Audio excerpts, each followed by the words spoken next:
This is Videohead Cleaner. My name is Tommy, and you hopefully just finished part one of our episode on Moonlight. This is the beginning of part two. Let's get right back into it. It's very true, and this film was not shy about just jumping to the next thing. That's childhood gone. We now have a high school actor for Sharon in the next scene. Yeah, we get a dreamy scene of a blue light flashing, and then we next see Sharon aged and now a teenager. I guess that he was maybe like 15 or 16 I'd or say so. around there, yeah. He seems high schoolish. He doesn't look middle school. It looks early, like he's a high school sophomore or something. Like this is sophomore year. Taller, firmly post-puberty, all sorts of stuff. But we immediately see him getting bullied again as a classmate. Calls him little, talks about how he needs to change his tampon before that classmate gets kicked out of class by the teacher, sort of just being like, come on, what are you even doing that for? But he kind of lightly admonished him, but the kid keeps going, so it illustrates that teachers want to do their best, often in reality, as happens, but they just can't keep up with everything or every insult or every social dynamic, or they have a class full of 25 to 30 students at times, and so you just do your best, and you're like, get out of here. But it didn't protect him. He wasn't protected by the male teacher or anything in this, in many senses. And we can probably safely conclude that this is not the first time this has happened. No, probably not even in this class, probably not this week. Because that kid was very confident about just doing it in front of everybody, performatively bullying him and right in front of a teacher, and so it's just not, this is not hidden, this was not something whatnot, and ultimately he's mad at Sharon because he got in trouble for bullying Sharon, I'm going to see you later, and that's not fair. Like, how would that be fair in this instance of, that same classmate, says he'll be waiting for him after school, presumably to beat his ass, as mentioned. And the next thing we see is Sharon sort of upstairs in sort of a hallway thing, eyeing up that guy and his friends downstairs, who are waiting to beat his ass, as it is. And lo and behold, Kevin arrives, apparently having cut detention. I think he was done with it. Yeah. I think, he completed his crime on time. But yes, Kevin comes up and is like, what are you doing at school this late? Shouldn't you have gone home? And, Kevin doesn't live in this exact same world. He is not bullied in the same way. We see at times Kevin is friendly or can fit in with these groups. And so he just doesn't see completely. He seems to blend in more, to fit in more, is just more easeful in his own. He's more comfortable in his own skin. He kind of has a certain swagger to him, like the last time we saw Kevin, he was a little boy too, and now he's kind of a swaggering, obnoxious teenager. Very stark contrast to Sharon, who's still very clammed up, has the weight of the world on him still, and it shows that. And this is right before the chapter break, right? We see all this. Right, we don't get the title card yet. And then we get the title card that says Chapter 2, Sharon. But this is right before it. It's in the chapter where he's still little. Yep, he was called little in it's in the little chapter. Scene, And it's also, the scene shows that he has grown up, but his life really hasn't changed. It's still the same bullies bullying him the same way, and he has a friend, Kevin, who's blending in and fitting in much better than he is, and is just more easeful in his life. Which we should mention, the reason why Kevin was in detention was he was caught fucking a girl in a stairwell. Yeah. And I would absolutely say, whenever straight kids are growing up, they have the opportunity to confidently and openly explore romantic relationships in a way that does give them confidence. And I mean, you get to have your fun, you get to be appreciated by other people, and be intimate with them. Whereas as a gay kid, you don't have intimacy. You don't get to do that because, and especially again, this is an all-black school. We've talked about the intersections of masculinity, and I mean, I have a whole big thing on this later that again I will speak about with a grain of salt. Tommy and I are white. We don't say these things to condescend to a culture. We don't say these things to say that we know what is right or such, but it is just we have friends, we have exposure to this stuff. It's just, there is intersectionality, especially among the Black and Latino community, of things like hypermasculinity and religion, which again, we've talked about. Religion is pretty hateful. And so when these things collide, or there are underpinnings of all this, and then peer pressure, and you just don't get to be authentic or out. And if you do, or if you're targeted like Sharon and sort of known, then you get beat up, or you get targeted in these ways. Well, So it's like his home life. He just never has a place. Just never has a place. Even in his own body, it's not like a home. It's not a safe space for him, right? His home life is not a safe space. His sexuality is clearly not a safe space. His body is always being physically attacked. It's not a safe space. And I think that's a narrative that a lot of gay men my age and older, our ages and older, for sure, and probably younger. I would hope this would just stop being a narrative. It probably isn't, but it's just like you said. You can explore all these levels and layers and contours of sexuality at an early age, and it's innocent, and it happens naturally and without the world trying to destroy it. And that weight, you put that kind of weight on anything, in the shape of the thing it's on, it's going to start changing, and and it'll probably start breaking too at some point, and that's, man, that's just the weight on Sharon. It's just, he looks like he's got that hangdog, his head hanging low look, and it's just, well, that's the weight. That's the weight. And I think this is the first scene that Kevin calls him Black too. Just as the nickname there. He's not like you're Black. No, that is a nickname that Kevin assigns to this. And so I believe this is the first time we hear that. Yeah. But you're right. The title card is immediately following this. We don't see Sharon leaving school. We just it cuts to our second title card, to Sharon. And what we see after that is Sharon coming home and being told by his mom that he can't be there tonight. She's got company coming. And again, we kind of infer this to be prostitution at this point, especially because we see her needing money. We see things disappear. We see her on drugs, and we see her a bit more strung out each time as this goes on. So that is the implication here. It's never explicitly stated, but it's grim adult stuff displacing him from whatever's left of his home. There's something at the sort of end of this act where it's at least inferred that she has sex for money, but in a devastating "your mom" joke that we'll get to. But really not a joke, frankly. I guess of a devastating "your mom" observation, which are the worst kind of "your mom" jokes in reality. But she sells him to be elsewhere, and so we see him at a dinner table where Teresa comes in and jokes water for her and a little gin for Sharon, and then she says she knows Juan used to give him some gin. We get our first past tense. Yeah, we get these hints that Juan is no longer, that we don't understand why he's not there, but we start picking up that he's dead. And again, it's not ever really stated, but the implication seems like he was killed in the line of duty, kind of as a drug dealer. The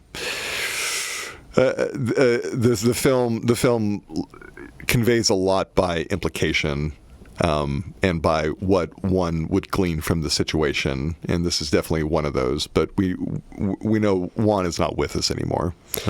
And this is also, again, I said I'd say this. This is the first time we hear Mahershala Ali's character's name said aloud. We did not have Juan in the entire first act. Ooh, see, I'm learning from you to really start noticing when names are first said, because it's usually pretty meaningful, and it's meaningful that someone is named only after they're dead. That's powerful. Right, it speaks to the tension of being called what you want to be called, of being seen in the right light, and being named only after you're dead. Which is also Yeah. just interesting in a storytelling context, because when Yeah. you say, like, even inferring Juan might be dead, the viewer's left to wonder at least a little bit, who the fuck is Juan? But I mean, there's only so many characters, and we can basically infer, again, it's Teresa and, like, a relationship they shared, and one of the only one we saw. So it's not, like, an unsolvable riddle, mind you, but it is brought up, and it is an interesting thing, just because this is the first time he's said, and he's gone at this point. Why would we need his name, essentially, if you're really just from a storytelling perspective, aside from referencing? So, But this house has become a safe harbor. It's about as close as a home as he has, and Teresa is about as close as a mother figure as he will get. For sure. Which is very true, but I mean, it's just tough again to see the one father figure he did have is now gone. It happened so suddenly. We don't really get, again, nobody's held our hand to this. Nobody was like, this is how it happened. This is how he died. It's very sudden for us as well. Just like it was probably for the characters. Well, so, like we see Sharon grow up quite a bit in a transition, and life clearly kept on happening, and one of those things was that Juan died. Again, we can infer that he was perhaps just shot and killed on the street. But yeah. So Teresa gets on to him about hanging his head in her house because he's, again, awesome at that. And he ends up staying the night again, and he thanks her, and she says anytime he's welcome, and it's just a cute scene here. As a note, the director actually talked about how this is the scene where they were just going to say it. They were going to say Juan is dead, and they were going to discuss it, but he ultimately left it out because he kind of wanted to have it sort of peeled back, or sort of just be slowly sort of revealed, or he just didn't want to give that information away that, again, is just so on the nose necessarily, which many directors would balk at, but I don't know, it's interesting effect. That makes sense to me. The idea that Sharon would just get verbose about something would not make sense to me. Yeah, no, that's a great point. So he stays the night. We see Sharon sleeping as we hear waves in the background, and he appears to wake up and wander outside, where he sees Kevin from behind fucking this girl. And Kevin turns around and is like, "Hey, what's up, buddy?" And just kind of an odd thing. Then Sharon wakes up, but specifically, it is a dream, and. Has an erotic dream about Kevin fucking a girl, so it's not like a dream about the two of them having sex, but it's an erotic dream concerning his friend. One of those kind of like prototypical moments of sexual imagining, right?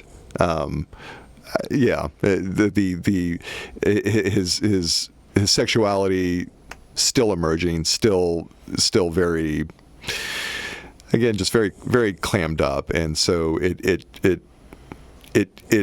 translates into him dreaming about the story that Kevin was telling him, earlier about being caught in the stairwell. Right. Which could imply, I mean, he's just thinking about Kevin a lot, because if why would he show up otherwise? He's maybe dreaming about Kevin because maybe just has a crush on his friend, or is perhaps dreaming about Kevin because, again, Kevin just seems so much more just comfortable in his own skin and comfortable in his own life, right? There's a lot to dream about there when you're an awkward gay boy who just cannot find a place anywhere. Yeah, right? He's just confident and happy, having sex, all the things that, frankly, Sharon doesn't have in this case. So, but we next see his mom is out on sort of the lawn of the apartments when he gets home, and she's very manic in this scene. Yeah, this is another real grim scene. She's real strung out. She runs up to him and is almost coy and flirtatious. Her mannerisms, her demeanor is that of like a junkie woman, and not. She's eerily cheery. And kind of coquettish and coy, frantic. It's an that's a good odd mix of things, none of which are motherliness at all. It's all these other things about a woman that are in their shadow aspect with her, right? But it just, again, not motherly at all. But she's clearly strung out and is asking Sharon about where he was, right? And is starting to slyly ask about Teresa. Which, she asks about Teresa and says she hasn't seen her since the funeral. Our second hint there about Juan, that he may no longer be with us. And she says she locked herself out of the apartment, which is interesting because she didn't, and I don't know exactly what to take away from that. Well, it's that she was evicted, and they changed the locks, and that's why she couldn't access her home, is because she didn't pay the rent, and so she got locked out. And so she's lying to her son and to get him to help her into what is not their apartment anymore as a matter of law. But she's super strung out. Whatever was still left of that home is now just gone as a matter of paperwork. They were evicted. That is not their home in a legal sense anymore. And she is tricking her own son into helping her reclaim her possessions. It's grim. Because once she gets inside, she's kind of rifling around, and then she gets a little mean. Like the cheeriness goes away, and she's like, "I need money. Give me money." Yeah, she's jonesing for another hit, and it's just she's in the throes of withdrawal. And Sharon, rightfully asks, like, what do you need money for? And that's when she gets cagey and mean about it. She's like, don't you fucking worry about what I need this for. Teresa's your play mom, not your real blood, and repeating over and over to give her the money. And she knows Teresa gave him some money, and as it turns out, she's right. Yeah. Because Teresa does care, and she knows this boy's situation, and so she gave him money to take care of himself, but the mom even wrings that out of him. She's wrung so much out of this boy, be a happy childhood, self-confidence, money now, just anything she can get out of him. It's not motherly. It's exploitative. Yeah, we're about to see a really fascinating contrast, and it starts with this scene. It starts with her taking something out of him, because with the next scene, I believe it's him and Kevin on the beach. Let's see. Sharon goes to school. After school, he's approached by Terrell, the classmate that's been an asshole to him. Oh, that's right, yeah. They clock that he's going to Teresa's house instead of his own house because when they're waiting for him, it might matter what direction he's going. And so they're like, this isn't the way to your house. This is Teresa's house. And this is when we get a devastating mom observation, among other things, where we learn 2 bits of information here, too. Also, that Juan is indeed dead. Then we hear his mother's name dropped for the first time because the only time we've heard her name is right now is Paula. They ask if Teresa blows Sharon, ask if she does it for free, and then talks about how Paula is getting cheaper and gives blowjobs, and you can just throw a rock at her these days, a little crack rock, and she'll blow you. And that's when Sharon gets kind of mad and grabs Terrell here. He is constantly beaten down, but when the insults start being about first his mother and then Teresa, it kind of snaps him out of his fugue state, right? He's anyone who's been bullied, and there's a lot of gay men now can speak to this. When they were you develop kind of a callous skin about it. You kind of develop a fugue state. Just that you can enter and just kind of ride out whatever bullying you're dealing with, and then it's a terrible coping mechanism. But he's just kind of in a sleepwalking state, just bullying again, and it's like this is my life. It's until they start attacking maybe the few things that give him any kind of identity whatsoever, right? that he actually holds as being precious.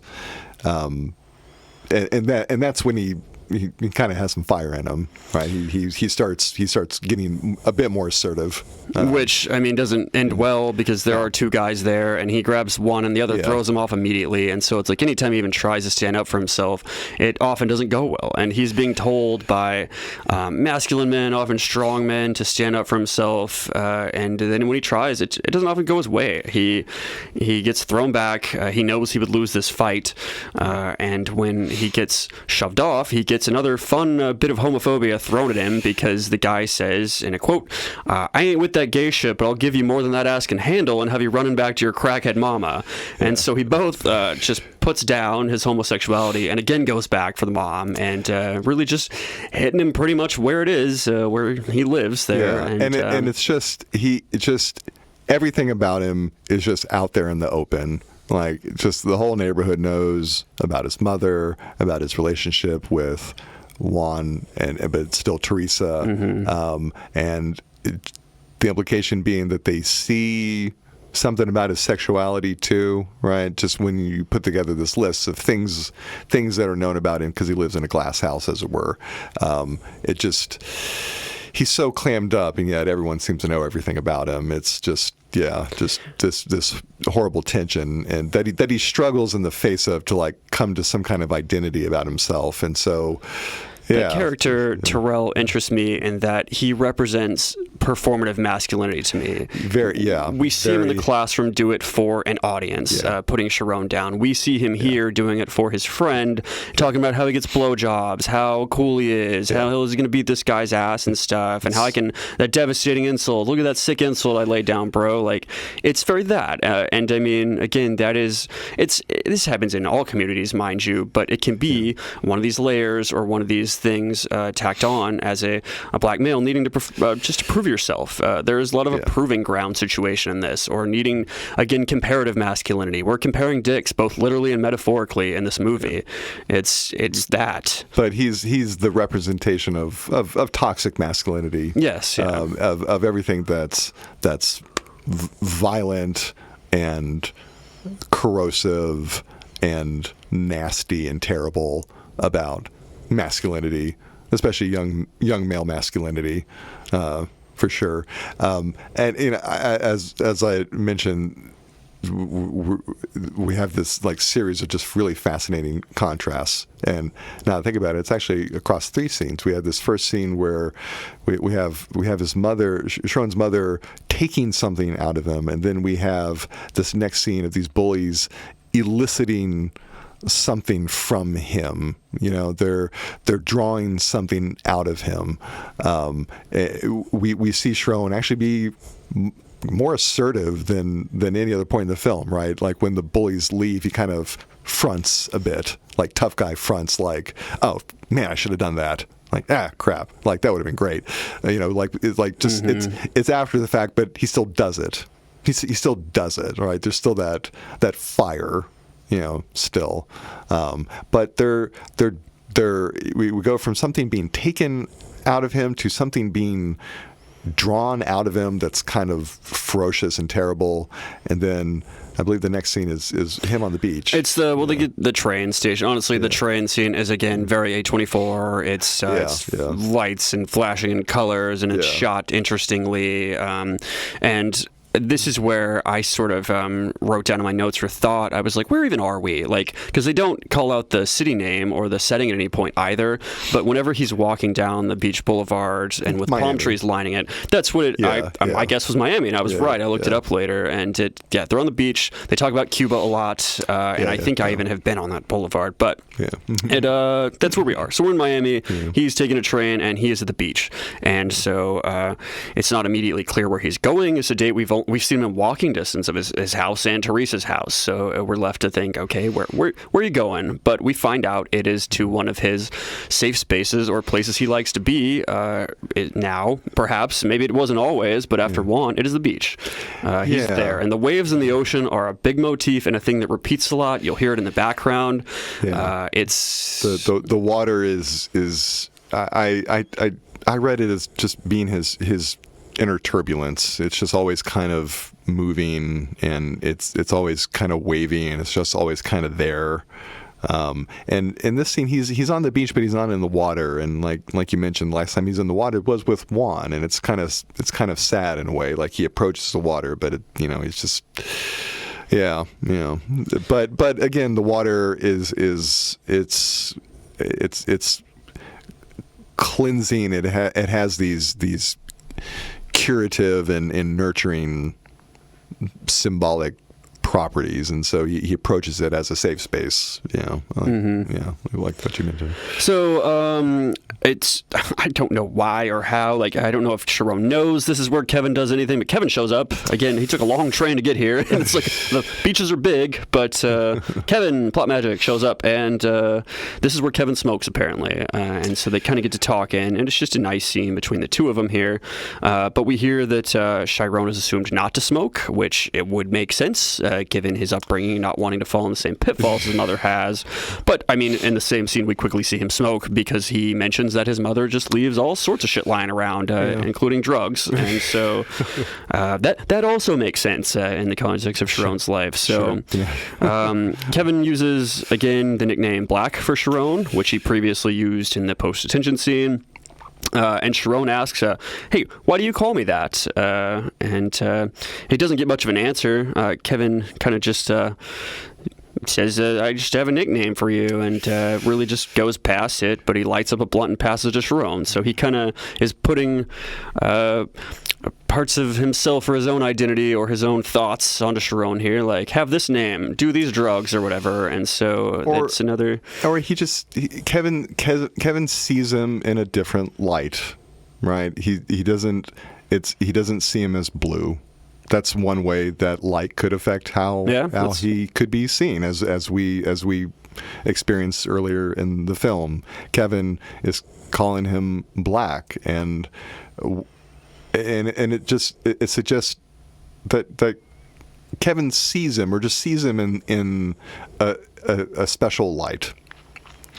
Just sees him, right? And he doesn't use it. There's this in a nickname that has any sort of tinge of negativity to it, mind you. It's the only person we ever see call him that, and so I mean, it is just a thing for him. And so I mean, Sharon. To me, it felt like it indicated that Kevin is the one person that sees him as a black male. That even if he is gay, Kevin sees him as as he sees his black masculinity, right? And this nickname, it's a nickname, I guess, but it's also, I don't know, it's not a hostile nickname, right? It's not like faggot being yelled at him, right? But Kevin doesn't really give a clear answer as to why. He's very kind of coy about it. Like when confronted, he's like, "Well, it's the nickname that someone with a blunt here to smoke with you gives you." So he just kind of then doesn't. It to me, it struck me that Kevin kind of sees it as an endearing nickname, but then when questioned on it, doesn't want to, admit that, but yeah, like why is Kevin at this exact same beach, and it's Kevin and Sharon just are always ending up in the same place. They're just always ending up in the same place, and they seem like they're very different people, and they are very different people, but that just, perhaps just they have some similar sexual yearnings, even if they just have very different abilities to be comfortable in the world. They're still always in the same place, even now, oddly enough, when you would think that Sharon would be completely by himself. Here's Kevin. It's very true. In the same place. So Kevin starts to sort of opine about ocean breezes, how nice it is, how it just kind of slows things down, or people just stop and appreciate it, and sort of just gets into some just talk that's a little deeper, perhaps, to which Sharon, who we know is awful deep in his little own well of inside himself that he plumbs a lot of the time, to have to ask these hard questions, which is just a thing that happens in the LGBT community. You don't have to question a lot if you're growing up straight or assumed to be, quote, normal, but Sharon does. And so he, again, and sort of insight into both the fact that his life is sad and the bullying set upon him. When Kevin says the ocean breezes feel so good it makes him want to cry, Sharon asks him if he cries then. And in another direct question that seems to just knife straight through the pretense of things that are unsaid, he just asks that, do you cry? And it takes Kevin a little aback. Kevin, we see, or at least I saw, a tiny, tiny little mask slip, perhaps where he thinks about being vulnerable, but instead he responds that of course he doesn't cry. It makes him want to cry. Because of course men don't cry. This is the masculinity masculinity thing where just for a moment he could have related to Sharon, but he ultimately still chooses to go with his layers, his protection of masculinity. Gotta keep fronting, just that kind of panicky need to correct oneself in the face of something that might challenge that facade. It's the tragedy of masculinity, right, that we see play out in this like micro way with these young teenage boys. And he deflects it too. That's another thing that can be done to sort of not be vulnerable. Kevin immediately turns it back and asks what Sharon cries about. And unlike Kevin's flippant or deflection response, Sharon responds that he cries so much sometimes he feels like he's just going to turn into drops. And also says that he wants to do a lot of things that don't make sense. Which, this is a child finding his way. He can't articulate the words all the time of like what he wants to say. He can't articulate his sexuality well, and any time he's even tried, he's been bullied for it, or really just hasn't found anybody to understand quite yet. So it is important that Kevin does. He responds nicely. Kevin asks like what? Whenever he says like, I want to do things that don't make sense. And he says, Sharon doesn't immediately respond after he says like what, but Kevin puts his arm around him and sort of grabs him, not aggressively, but like has his arm sort of around his neck. And they share a moment of sort of looking at each other and just sort of feeling the situation out, sort of reading what's going on. And there was a sad bit to me of this where we get the vibe as viewers, they're about to kiss perhaps. But Sharon sort of makes the first move and starts to move in for the kiss, but he stops himself. He doesn't want to open himself up for more pain or vulnerability. We know what he wants. He does want this. We saw him move for it. But it takes Kevin, the more confident one, the more assured, the more, not just outright bullied for all of this. He's just so much more comfortable in his own skin and in the world, just he is just more freely sexual, just is a more freely sexual being. Everything about Sharon is so pent up, just everything. And like you pointed out, he naturally moves in closer for the kiss and then catches himself, just like, oh crap, did I just do that? I didn't even realize what I was doing, because he didn't. It's just natural. It was a natural reaction. Of course he wanted to move in closer to the kiss, but that's the tension between being a emerging gay male and being currently a black male, having to confront the tension in this, right? And he's navigating intimacy versus sexual attraction versus all of this, because I had friends that I was extremely good friends with that were straight men that I would have loved to kiss, but if I moved in for that, they almost certainly would have moved away. And so Sharon has no idea that this could end positively. That's why he catches himself, and he thinks perhaps he could even lose the one good friend he has in Kevin because he's offended him. Like, I didn't come out to certain friends or whatever that I really liked where I could have take that swing, but if I did, then I run the risk of them telling everybody or being rejected and just not having that friend anymore. Like finding out that they were really just gay baiting you the whole time, and they're about to start yelling about it to the whole class. It's a very, very palpable fear for sure, and Sharon has very few like good, decent people in his life. Very few. There's a lot at stake. There's a lot at stake. There always is in that regard. And that's, again, if to any of our straight listeners or such, that's part of why we can't date. There's a whole bunch of reasons why if we expose ourselves even a little bit, it could go just absolutely out there, just worldwide. I know people that basically got catfish on Grindr and then were outed to their whole school, their high school. It happens. It's just people are cruel, and especially young boys can be cruel when gay is a butt of a joke or just a, bad thing or something that's more, they're not gay, and so like if they never run the risk of being gay, they can just bash it with abandon because they'd never be bashed themselves, and so that's what the logic of these boys are. And just being that age, anything that causes you to stand out, just can be seized upon by kids are little monsters. They're just vicious, especially in the early years of puberty, like just, oh my God.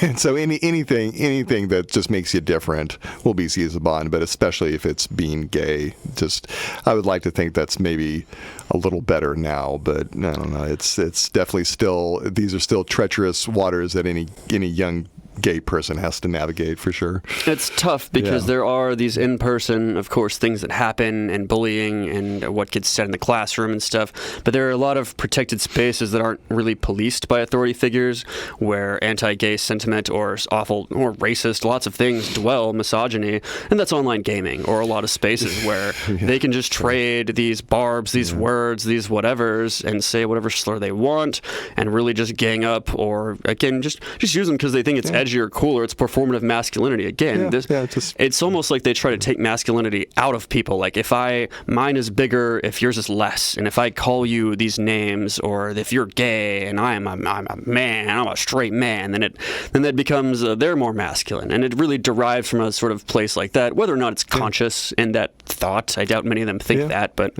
no, exactly. Well, and with the scene with Sharon's mother, she takes the money out of his pocket, just like yanks it out, and then the very next scene afterwards, we have his bullies elicit kind of rage, kind of anger out of him, and then in this scene, we have something brought out of Sharon, but it's very different. I mean, the kissing between Kevin and Sharon does lead to Kevin jerking Sharon off, like undoing his belt and kind of taking out his jeans a bit, and we see it from behind them, so we see their backs, but we see Kevin's arm moving, we see hands clenching sand, Sharon body tensing, and it's as the film does so many times, so much is not exactly shown, but we know what's going on. We know what's happening. Sharon is brought to climax by Kevin, and afterwards he says, "Oh, sorry," and Kevin with Sharon's semen on his hand, like, don't have to be sorry. Yeah, what do you have to be sorry for? What do you have to be sorry for? And then just casually wipes it in the sand. Just again, Kevin is just so much more comfortable in his own body in all ways, and Sharon apologizes for a moment of expressing anything, but this something is being brought out of Sharon, like, just he's so clamped up all the time in this film, and something good, it finally is brought out of him, not taken out from him, not brought at him like a demon is exercised, but just release. And intimacy again, because he has this so rarely with anybody. Like, his mom's off doing her own thing so much and doesn't really connect with him. She, at certain points, I mean, we'll see later, talks about what she couldn't give him and stuff. But I mean, he had some with Juan, but ultimately almost either forfeited it or, frankly, was put it at arm's length at times, perhaps because of his realization of what, his sort of role model ultimately was. But we also find out, I mean, the next bit is when Kevin is driving Sharon home. He asks him, you've never done anything like that before, huh? And as Sharon looks quite nervous, and yes, ultimately we find out that's the first time he's done anything, and so it's, I mean, he's probably got the post-orgasmic guilt of the ejaculation there going on, as well as, oh my gosh, this was the first time this ever happened, and he doesn't know what's normal because he's never done anything like this. It's a touching young love moment when Sharon is walking away from the car. He kind of looks over his shoulder like, oh, is he still looking at me? Mm-hmm. Oh, I hope he is. And when he walks into his apartment, he kind of has his head kind of rolled back. He kind of just has a post-sex kind of glow and swagger. Like he just had an orgasmic experience, which he literally just did, but just, figuratively too. Like, he's just still kind of awash in the glow. But then the reality of where he is just kind of confronts him Right, because he's now real quick. back at his house, Yeah. and he finds his mom, Paula, as we now know, asleep on the couch. He goes to put a blanket on her, and she, again, seems rather high because she kind of goes off in her own little, you don't love me now anymore, do you? You don't love me no more. You're my only. I'm your only. And, like, just, she's just trying to... Again, her vibe is not as a mother, but as like a scorned lover. It's just off. You know, it's just wrong for what he needs and who he is relating to her, right? He certainly doesn't need isolation, and not to be just with her or something in that regard. So it's not what he needs, for sure. And so we cut to the school cafeteria now, where again Sharon, being very positively feeling about Kevin, he sees Kevin sitting over there. But before he can go over there and manage to sit with Kevin, we see Sharon's bully get there first and sit down, and Kevin sort of daps him up. We mentioned Kevin is kind of friends with his bullies, or he can fit in these crowds, or he walks in these spaces that Sharon can't. He just fits in more easily. He's one of the guys. Yeah. So, but Kevin is having lunch by himself, and Terrell, bully, shows up, sits down. They start chatting. Sharon was approaching him and then backs off when he sees his bully sitting down with his one and only friend. And then it cuts to the conversation between Terrell and Kevin, and this is the first time we get Terrell's name too, actually. Yeah, and his attitude, it's very friendly, very jocular, but there's a menacing edge to it, and we find out that he's trying to rope Kevin into being like the instrument of his bullying. They start talking about an old childhood game where someone tells you to go clock someone, and you just walk up and you clobber them. You knock them down, and Terrell talks basically through palpable toxic masculinity, pressures Kevin into being his arm, right? Yeah, because he talks about how good he was. It was this game of, like, I don't know, knockdown, stay down, I want to say is what it was. Yeah. And they reminisce about how he fucked a Cuban boy up real good once, got that white boy, Mauricio. And Kevin's like, I did. You're right, actually. I got that guy good. And so it kind of like builds him up in that way, and he's like, good times. But Terrell's like, we're going to do that again, and I'm going to tell you who to hit, and it's not told yet. Again, a lot of these things are presumably you could write down when you're thinking this, and we find out pretty quickly that he wants him to hit and take out Sharon here. Yeah, and the way this game is presented, it has an odd kind of almost tribal formality to it, right? Earlier in the film, we see this mass of boys playing this game that Sharon just doesn't understand, and here we get more of this world that he doesn't really quite get, and part of it are these codified games of violence. Right, where there are rules where if you are someone's arm, the responsibility of your violence is not yours. Right, it's a complicated. It's a complicated, almost quasi-legal fiction that is this boy's game. It's just a taste of this terrible thing which Sharon doesn't understand, and perhaps even the audience doesn't understand, even when they clearly understand what's about to happen. We get very firmly put in Sharon's position in a strange meta way. Oh, and even from a camera way, the camera is essentially in Sharon's position, and we see Terrell circling like a shark. Yeah. We get a very circular shot of around where we see a circle of boys around. Very so there's primordial again. Yeah, there's no escape. When you say tribal, there's a tribe, gang of people sort of here to witness this. There's a Lord of the Flies quality to it, for sure. And it's groupthink in that sense because, several people would step in and be like, hey, don't do this, or, we don't have to do this. But that's not what happens. But no one wants to get cross the bully, basically. So no one intervenes. It's kind of just the primordial rules of masculinity where yeah, unfortunately, you're gonna have to fight or get clobbered. And our reveal here, because the whole circle is done by Terrell, is that the camera lands right on Kevin. And again, we're looking from Sharon's view, like it was preordained. This was foretold. We all knew this was going to happen. Like, we see this kind of gross ritual setup, but we know where it's going. And it just, the camera lands flatly and squarely on Sharon. Like, yep, this is where the camera knew to go, and just kind of like the dead cut onto Sharon really presents this. I felt it was just a very great and subtle way of presenting the grim spectacle of it all. So it is primal, we'll say, in that regard.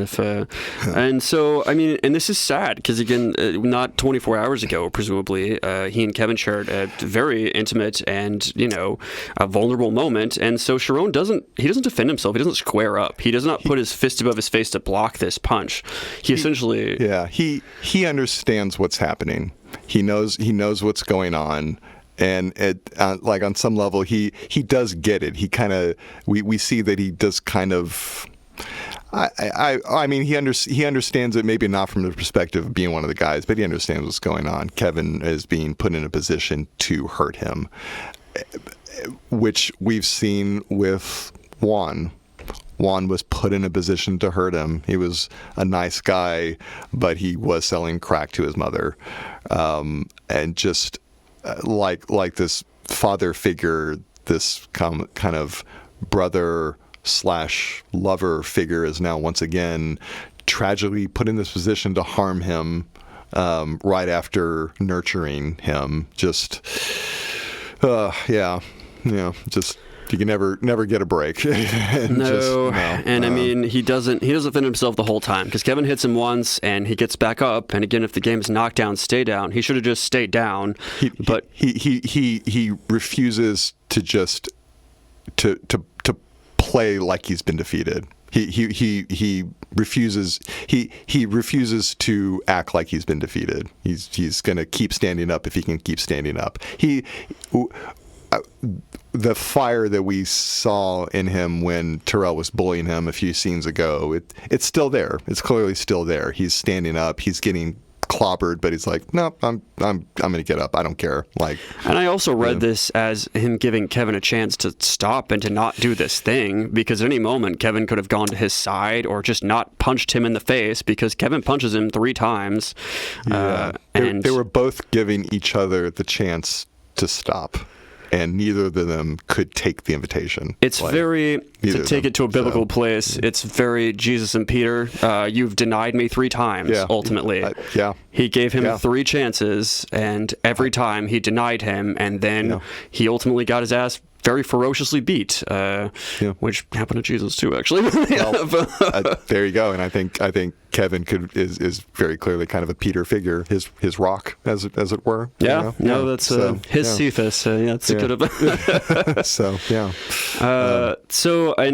He hits him once, he gets back up. He hits him twice, he gets back up, and Sharon won't stay down, so he hits him a 3rd time, and this is where Terrell's gang sort of jumps in to just stomp Sharon when he's down, and that's a kind of visceral scene. It's not nice. We see the aftermath of it right after in the principal's office, and he is very beaten up and bloodied in this.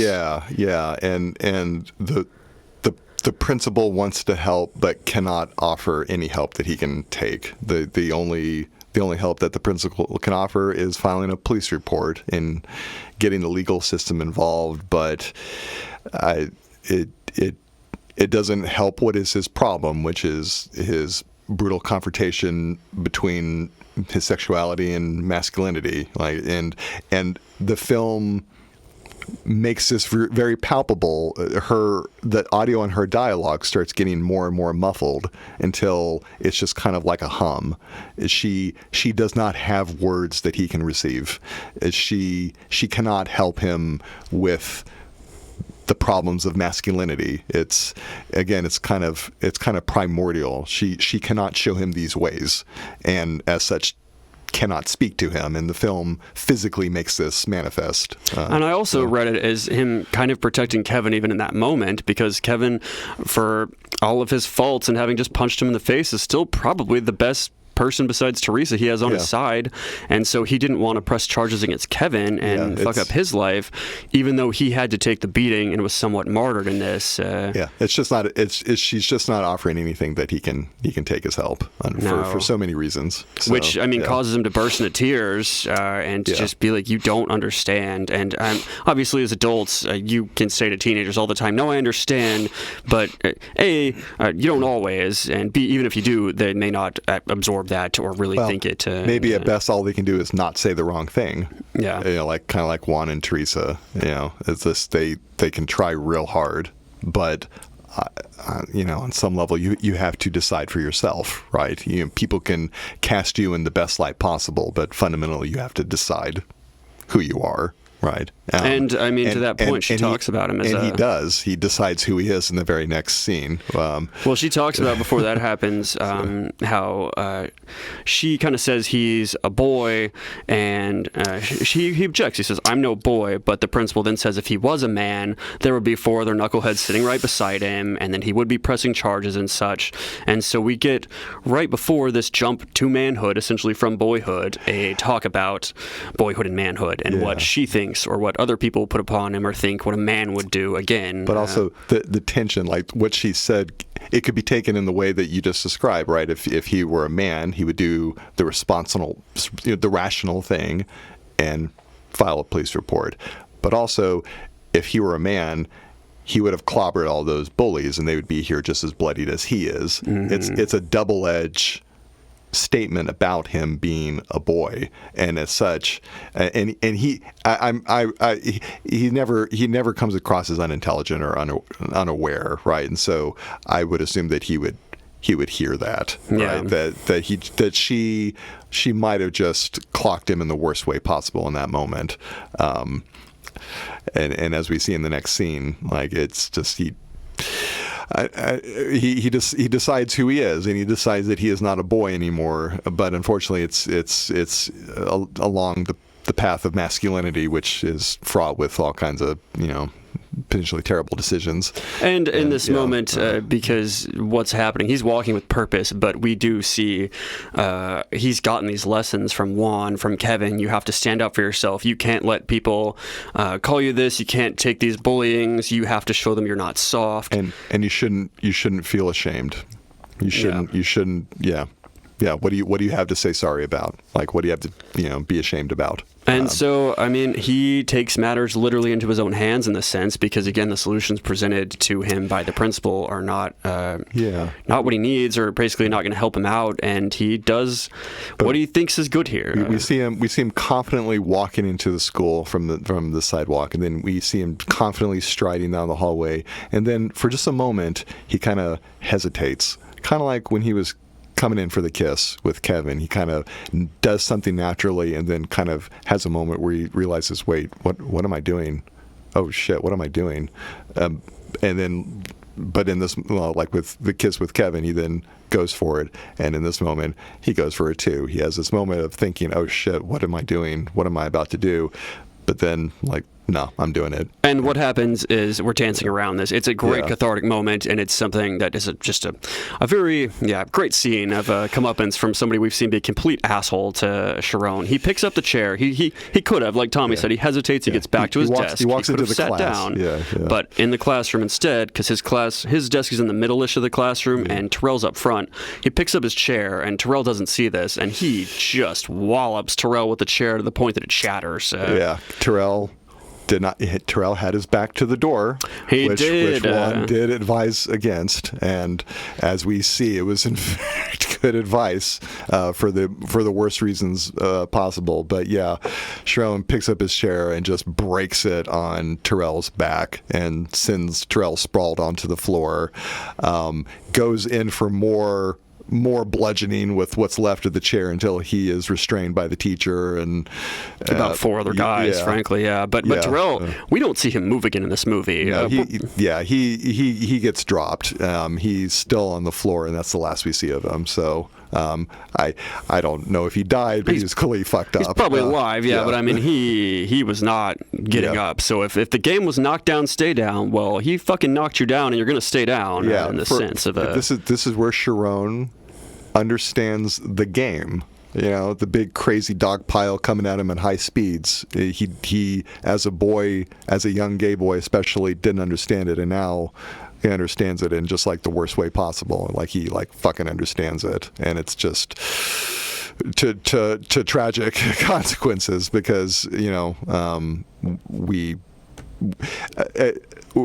get another eerie scene of it's just black with a flashing light, except this time it's red.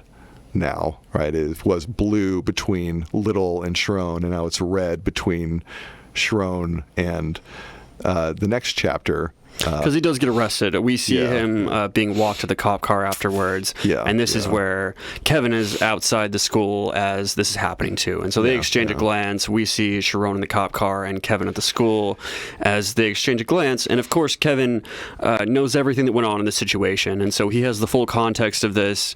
He, again, realizes probably that this didn't have to happen this way.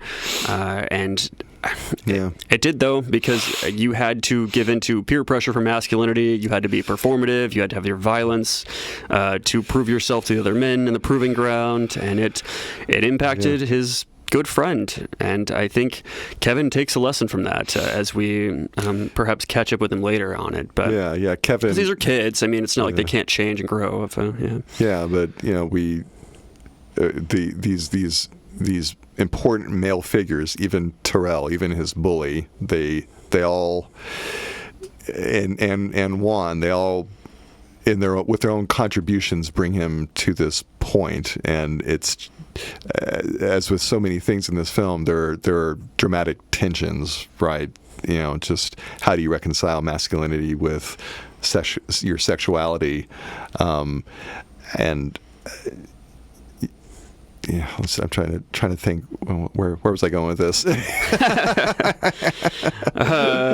did you think on it? But we get a reprisal of the scene that Naomi does as Paula, where as you called out, she does say, "Don't look at me," but the purple backlight and we finally find out what she screamed, because it is in a dream that wakes up Chiron, and we now discover that he has aged somewhat. He looks much more like Juan does now. Very much so. We just see him in bed, but he has a black do-rag on. He just has a harder look about him. He's more muscly for sure. And then we see him with a gold grill in his mouth. And as we discover, he's become a drug dealer intern after getting out of prison. He absolutely has a look about Juan Mahershala Ali's character. He's put on a lot of muscle compared to child and teen Chiron. He's almost unrecognizable in that sense. And that is, again, a way that a lot of people can sort of... not come to masculinity, but it's a way to protect yourself. He followed in the footsteps of his father.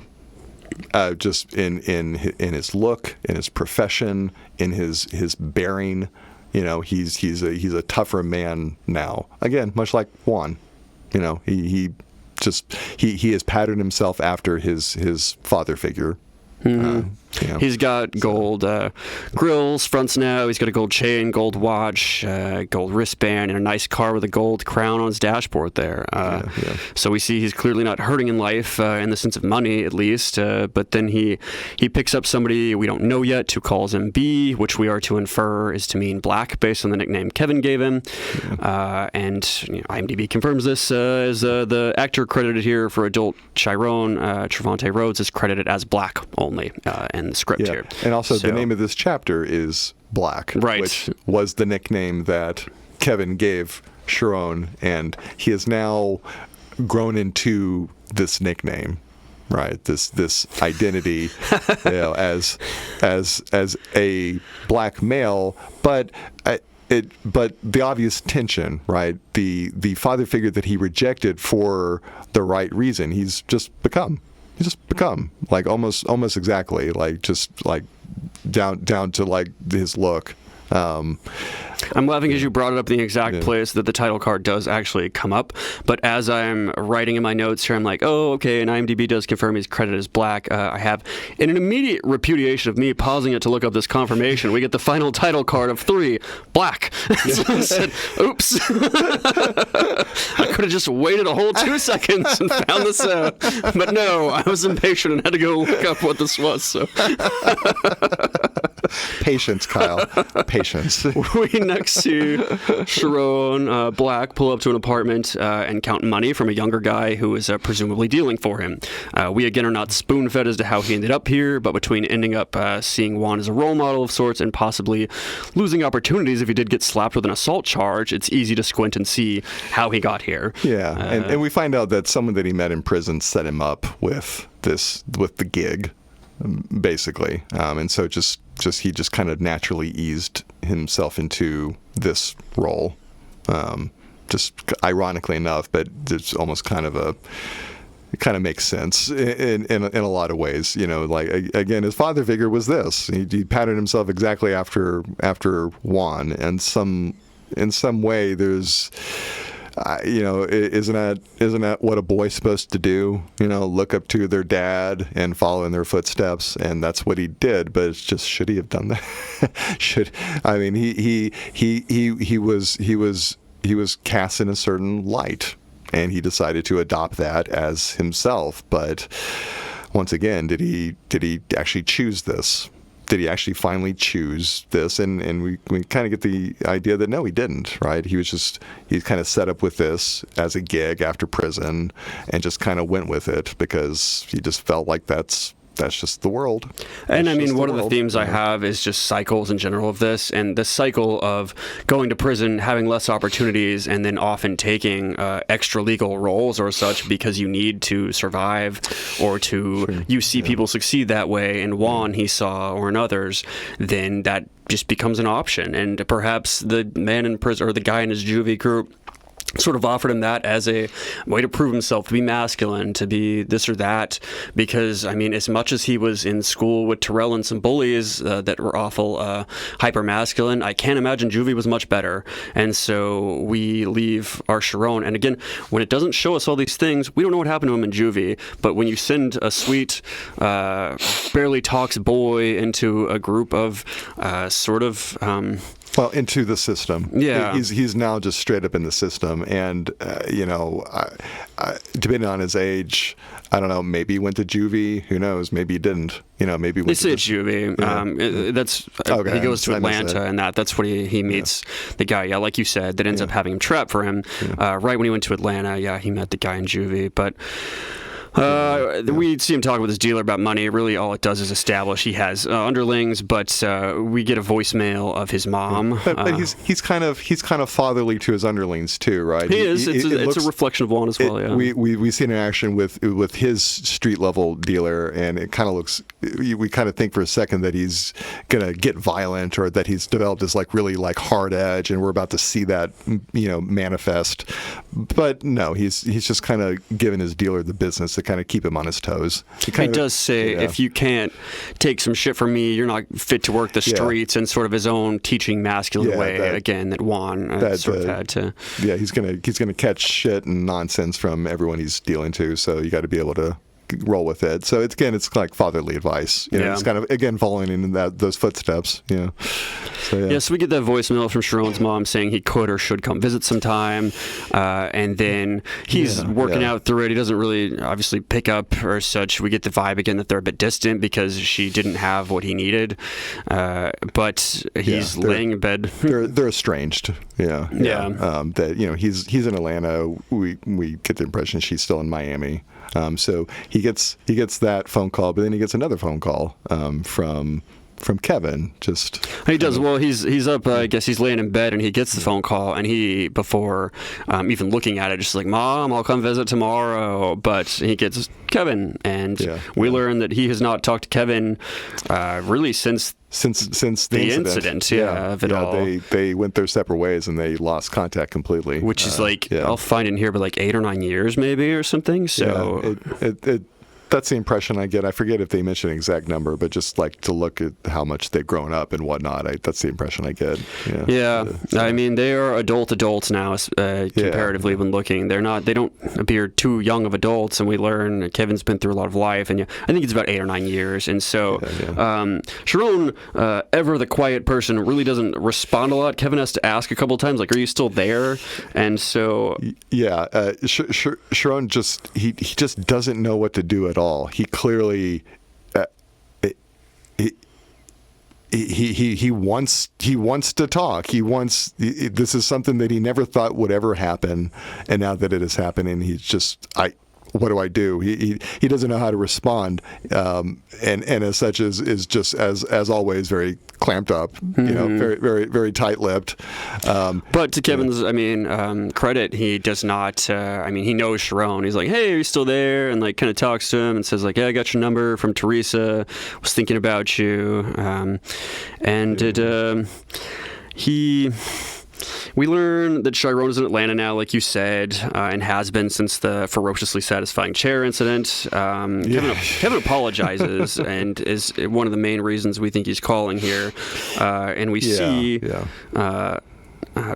Sharon Black sort of resemble his boyhood self as his childhood friend, and Crush seems to take him back. Yeah, like Sharon almost looks like he's about to get weepy, like it's just like he's about to get just very emotional. He does not know how to handle this at all. It's very impactful and meaningful for him, probably in a way that he never thought something like this could happen or be this meaningful. And here it is, and he's getting overwhelmed, and he's trying not to let it be known. And the vibe with his dealer and underling, is that he's just not vulnerable anymore, and he's not the same guy. He was kind of easier at talking there, and so it really does regress him back a bit to his quiet and vulnerable self. It immediately dispels the image of Black as we've seen in the 3rd chapter. As a tough guy in the model of Juan. He's now once again Sharon, that vulnerable kid that only Kevin really sees. And it's still true. They've lost contact completely, and yet, they're both still the same, even after going through as much life as they both have. And we could just guess at Kevin, but we can clearly see it with Sharon. And so, Kevin talks about how he could come visit sometime. He'll cook for him. A patron played a song that reminded him of Sharon. Which we have not seen in this film. They had like a song of their own or such, and so it is sort of withheld. We'll hear it at what plays, but just the idea. But even that, it's these are, and we'll start getting a sense of this. These are little details they're very touching, and it's I don't know, our heterosexual audience, please let us know if a song ever touchingly reminded you about your other heterosexual buddy in a way that this song reminded Kevin of Sharon. It's one of those kind of subtle cues that, he never really forgot about Sharon. Like if a song could just make you think about him, it's like that. Especially the song we learned what it is. It's like that's clearly this is a meaningful person, and it's just one of these really subtle ways where it's said without really being said. Sharon's very silent and quiet during the last half of the call. He literally doesn't even say goodbye. Kevin just kind of is okay, well, I'll see you. And we then cut to seeing him dream of Kevin again. And frankly, he probably doesn't even know what adult Kevin looks like. He dreams of adult Kevin largely because they've cast adult Kevin, and we need to have somebody play him. But in real life, it could be a little more, murky or such, or what your brain puts together, because brains are crazy like that with dreams. But he dreams of adult Kevin, and when he wakes up, we see that he had a wet dream. Even. It has progressed beyond the teenage dream we saw, where that didn't seem to be the case, and it was more of just kind of thinking, feeling it out. But Kevin released this from him back in the day, and once again, just a phone call with Kevin has done it again. It's the truth is unmistakable, and also just shown that repressed, that as an adult he's having a wet dream. You got to be pretty sexually repressed there too. That's very true. Yeah. That doesn't just happen. Yeah, if you're not and it's also pent up. It's a very boyish thing to happen too. This big tough guy having a wet dream like a young boy would. Kevin regressed him in many states in that sense. So it's very interesting. The next thing we see is Chiron visiting his mother, where he has a visitor badge on, inferring either rehab or retirement home. But we quickly learn it's rehab. It's a rehab facility. Yeah. And again, we're not going to tell you. You're going to figure this out. It just the truth emerges as the scene progresses. But it's a great contrast to earlier in the film when when we first meet the mother, Paula, when Juan is bringing Chiron home for the first time, and she hastily ushers him in.